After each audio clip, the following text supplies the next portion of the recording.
Hello दोस्तों, स्वागत है आपका अपने YouTube channel play online centre पर।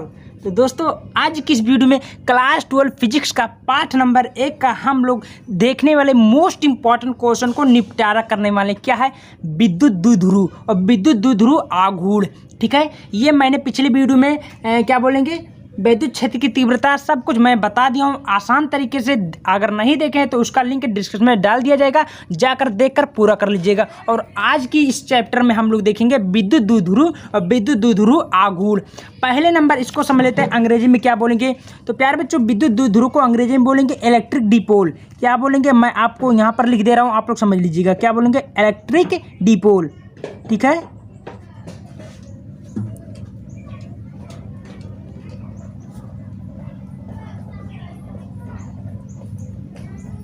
इसको याद रखो। इसको हम लोग बोलेंगे स्टूडेंट विद्युत द्विध्रुव। यहाँ पर मैं लिख देता हूँ, आप लोग समझ लीजिएगा। इसका इंग्लिश बेहद जानना जरूरी है, कभी कि इंग्लिश में भी पूछ लेता है, तो जो भी स्टूडेंट पढ़े रहेंगे वो समझ जाएंगे। ठीक ना, इसको आप लोग ध्यान देना स्टूडेंट। ठीक है, विद्युत द्विध्रुव यहाँ पर क्लियर हुआ। अब हम लोग देखेंगे विद्युत द्विध्रुव आघूर्ण का क्या होता है, इसको भी समझ लेते हैं। तो विद्युत द्विध्रुव आघूर्ण को बोलेंगे इलेक्ट्रिक डिपोल मूवमेंट। यहाँ पर मैं लिख देता हूँ, वो भी कोई दिक्कत नहीं होगा, आप लोग लेकिन समझे रहेंगे स्टूडेंट तो बहुत बढ़िया रहेगा, है ना।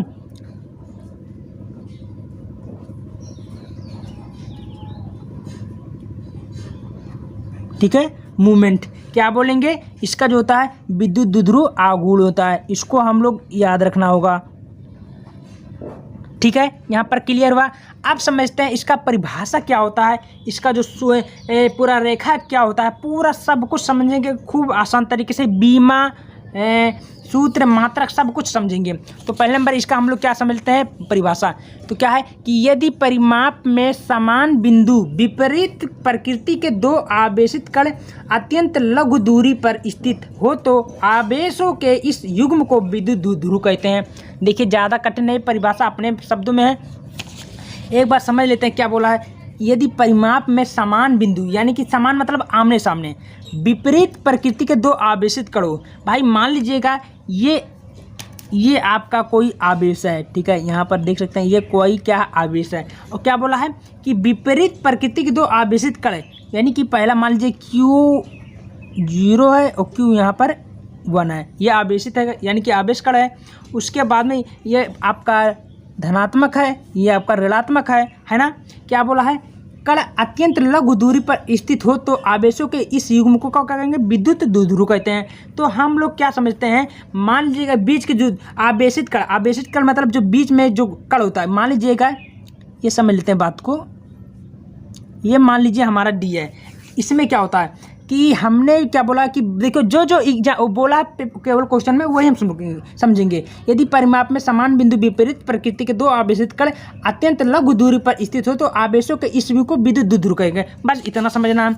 यहाँ पर देख सकते हैं आपके सामने ये है प्लस धनात्मक का, ये ऋणात्मक आवेशित कण के ना है। ये मान लीजिए दो आवेशित कण है, तो ये बीच की इसका क्या होगा, युग्म होगा, ये डी होगा। ठीक ना।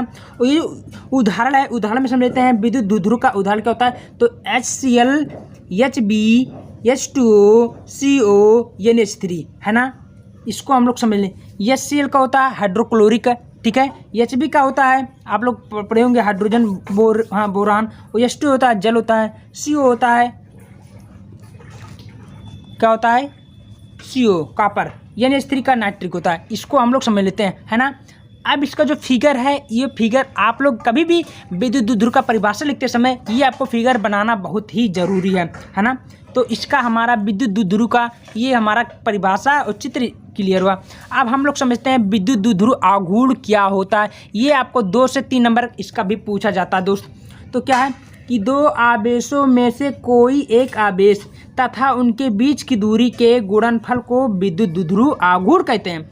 बेहद सरल है दोस्त। क्या बोला है कि दो आवेशों में कोई एक आवेश तथा उनके बीच की दूरी के गुणनफल को विद्युत द्विध्रुव कहते हैं। भाई अपने भाषा में समझ सकते हैं, ये हम मान लीजिएगा ये हमारा विद्युत नीचे वाला विद्युत आघूर्ण है। क्या बोला है कि दो आवेश, भाई दो आवेश मान ले लेते हैं। ठीक है, ये Q है, ये Q1 है, ये Q0 है।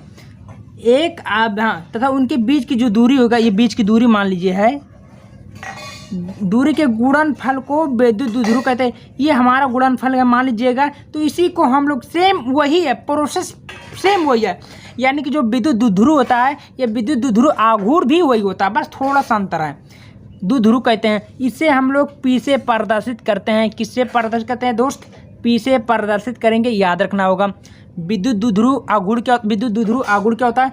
तो ये होता है 2AD होता है, यानी कि 2QD होता है, सॉरी 2QD है ना।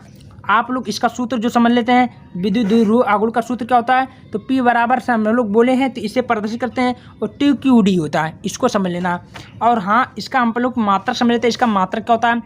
तो कभी कभी एग्जाम में 1 नंबर का पूछ लेता है स्टूडेंट कि विद्युत द्विध्रुव आघूर्ण का मात्रक क्या होता है? तो कूलाम माइनस मीटर, यानी कूलाम मीटर, ठीक है, इसको हम लोग समझ लेंगे।